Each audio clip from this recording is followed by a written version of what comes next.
And all new at 5:30 as we continue to see new cases, doctors' offices continue to fill up with a growing number of patients long past their positive test. They say they are still dealing with lingering symptoms. News 6's Clay Lepard spoke with a once healthy Orange County man in his 30s. Fever, chills, vomiting. It takes a while for Drew Harris to list off all his symptoms from when he had COVID-19. And then after that, I'm like, oh, I'm starting to feel better.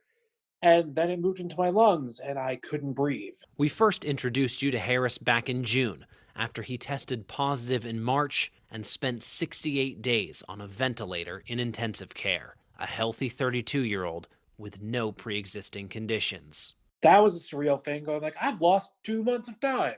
Today, Drew Harris spoke to News 6 via Zoom from his home in Winter Park, still learning how to get around with his walker and his wheelchair.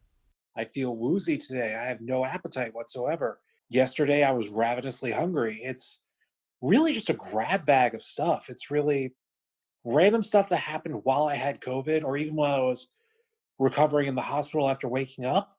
I'm still dealing with months after being discharged. These lingering symptoms are not uncommon. The World Health Organization released a report saying many infected from COVID-19 never fully recover. It sounds like you're saying we're still learning about that.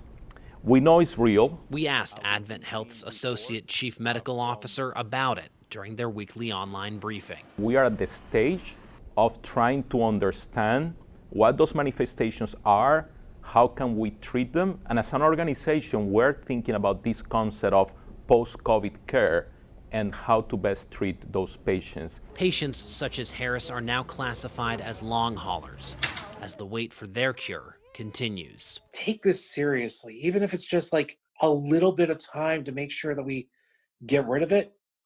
Put in the work, put in the time. It is worth it to make sure other people don't have to go through even a random chance of this. In Orange County. Yeah, I wouldn't wish this on anyone. Clay Lepard, Getting Results, News 6.